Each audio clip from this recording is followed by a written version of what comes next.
Hey, Jason Rice here with from Lot Pop, doing a Lot Party episode. And again, what we're trying to do is stir up your virtual lot and stir up that virtual world. Because on a Lot Party on your physical lot, you get all the crew out there to turn the inventory around on the lot to stir things up, to get some customers in the door. We're going to do this on your virtual world. So on this episode, we're going to talk about F&I. You know, I've had some unique experiences running internet departments back in early 2000, 2001. Well, actually, we started about 98, but around 2000, we're built up enough to try to maybe get our own F&I manager for our own internet department, but that didn't work out. And that was one of my challenges back in the day. And then just recently, I leased a car for my wife and went to this Honda store. It was just 6 months ago. Walked in the F&I department. There was no F&I manager. There's two screens there. And basically, he's from St. Louis, and all the printers, the camera was there, the paperwork. He had me sign everything. The second, he was on one screen. The second screen did a breakdown, trying to upsell me things. And it was just a unique experience, and nothing like I've experienced before. And to me, I want to get into that dealership and interview them to see if that process is for every customer, or if maybe it was overflow and they go in there, or cash customers, maybe they go in there. Something that maybe it's because my lease was only 3 years, 12,000 miles. Maybe it was just not a big lease or to get a lot of warranty, so maybe he got stuck doing it. But they outsourced basically F&I, and it was virtual. The guy wasn't there with me. And here's a picture of it, matter of fact. So it was a really strange experience. But today I've got Jim DeLuca here. He's actually from Digital Road to Sale. He's actually working with dealerships and taking in the processes of and researching and digging into this whole transition that the auto industry is going through of people be able to buy online and doing the whole transition. But before I talk anymore, Jim, go ahead. How are we doing today? Give us a little bit of your background, how you got from where you're at, where you started, and where you're at right now. I'm awesome, Jason, and thank you very much for having me. I've been in the automotive space for well over 22 years. I started with boots on the ground, like most of us, selling cars. Moved on into F&I, became a floor closer at an automotive profit builder store. And for the last 18 years, I've been doing training and consulting at dealers all across North America. Awesome. So now, what does your training entail? Do you go through F&I, sales, service? What all do your service? I work with all three departments in an effort to modernize and provide a more customer-centric type of process. At the core of our process is video, and the conversation that you opened with is one of our platforms actually called Omnichannel F&I, where we can train F&I managers to be equally effective across all methods of communication. Mm-hmm. If F&I in its current incarnation is going to survive, it's going to have to go in the omnichannel. And what I mean by that quite simply is F&I managers are going to have to be equally effective in person, on the phone, via video conferencing like we're doing right now, in order to survive as more of the transaction moves online. Yeah, and that's where, again, I walked into this Honda dealership, and I'm in Olathe, Kansas. I'm not in some big metropolitan market or anything, and I was kind of shocked that this kind of dealership is that proactive. I think this company was in St. Louis, Missouri, and again, they told me he wasn't a commission-based finance manager, and so that, and then having that person seem like from the outside, again, as a consumer, might seem like they're not out to, here's the dealer trying to get more money out of me. It was somebody else trying to help me package my car better or something with a warranty and so forth. So it was a unique experience like that. But the other thing I always struggled with, if I could do things over at the store again, on the store level, would be having my internet people be F&I people too, be able to handle the customer from front and to back, because that was my biggest struggle. Again, this is early 2001, 2002.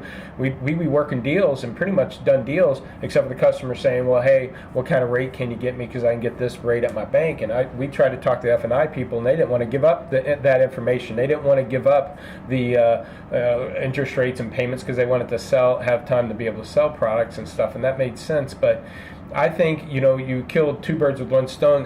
Be able to retain good selling people with good salespeople, good F&I, be able to do both, because then the profit for that person, or that income, is pretty good. Tell me a little bit about that, or what's your thoughts on having maybe just one person from beginning to end. Well, I agree 100%, regardless of whether it's an online transaction or a in-dealership transaction. Having one person complete the entire process solves a lot of fundamental problems that dealers and consumers are experiencing today. Number one, it would eliminate the turnover in staff. If we redistribute the wealth from the F&I department to the sales floor, we're going to be able to attract, hire, and maintain much better qualified people. Yeah. And that'll eliminate one of the struggles that dealers are having. From a consumer perspective, two of the biggest complaints are the amount of time it takes. And the most recent statistic that I've read said that 44% of people don't even want to negotiate. They just want to go in and pay one price. Yeah. So having a one price, one person scenario provides a better consumer experience. It's not fragmented. It saves a lot of time. And what I mean by fragmented is the whole process of going back and forth between a sales manager and a customer is fragmented. Every time the sales consultant leaves the customer's side, that consumer is wasting time. The second time loss is when they're waiting to get into the F&I department. That could be anywhere from 20 minutes to an hour. Yeah. Then there's an information overlap where the F&I manager tries to extract all the same information that they gave the salesperson. So there's redundancy, it's fragmented, it takes too long, it's an uncomfortable experience. And the hybrid one person, one price scenario addresses all of those concerns, provides an equal amount, if not more profit for the dealer, and a better consumer experience. And I'm encouraging dealers to look at these types of platforms simply because there's new upstart digital disruptor type competitors like Carvana that are introducing these simple processes to the market, and they're gaining huge market share. Yep. Right now, the number one used car retailer in Atlanta is the Carvana operation. Wow. They're doing 500 cars a month, and they've only been there for 4 years. Could you imagine that type of growth from 0 to 500 in 4 years? I thought about that. Is right now, dealerships could kind of do the same thing as a franchise dealer, been there for 50 years. You go, what's this Carvana? How can I compete? That's just too futuristic. I don't think customers want to buy cars that way, what have you. But I think dealers have a way to tiptoe into this. It really doesn't take the dealership can have the same kind of experience in a way if they offer a return policy, like a 3 or 7 day return policy like they do. They could do online paperwork if there's software out there that the dealers could do for that. They could do things like trade a marketplace to get values of trade-ins. Even if they wanted to buy some kind of transporter or to take the cars and deliver to the customers with some cool logos on it, dealers can kind of do what Carvana's doing. If it's working for them and the customers are going down this road, you don't want to go out of business. You're going to have to either, I always say, step up or step out. And if you either got to step up and do what they're doing, and or stand out and do what no one else is doing. And so these guys are standing out, and you're going to have to step up and do those things if they start chipping away at your market share. And it's not that hard to do it. Yeah, you're going to have to change some processes and stuff, but I think dealers can accomplish it. What do you think on that? I mean, as dealers, I don't think it's a threat that dealers are going to lose that because of stuff like that. They can do it themselves too.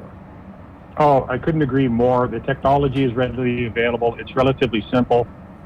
It's what the consumer wants, and you're right. They have to step up to the plate. There's so much conversation about digital disruption, and that's when the pace of technology moves quicker than our ability to respond to it. Mm-hmm. And these Carvanas and BPs, and now even some of the OEMs are pushing for a one price, one person scenario. Mm-hmm. Lexus had a very successful trial on 11 dealerships across the United States, and in December they're initiating phase 2. Volvo is engaging in a similar type of one person, one price, buy online type scenario. So it's coming, and dealers really have two choices. You can either evolve and disrupt your competitors, or wait till a Carvana or a BP or a Sonic Automotive opens a one price store next to you and be disrupted and have to respond. Yeah. And I think being responsive in a scenario like this is going to be much more difficult than being proactive. I recently had a conversation with a very successful dealer, big Ford store, and I asked him what's preventing him from taking his sales platform online. And he said, well, his community isn't ready for it.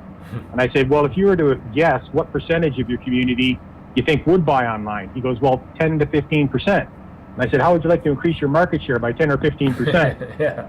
And he got it. Yeah. Okay, well, let's go after because that. We're refusing to do something that there's a proven market for, simply because we want to rest on our laurels of the traditions of our dealership. By simply offering a platform like that, you're going to gain market share and get wonderful CSI and grow. Yeah.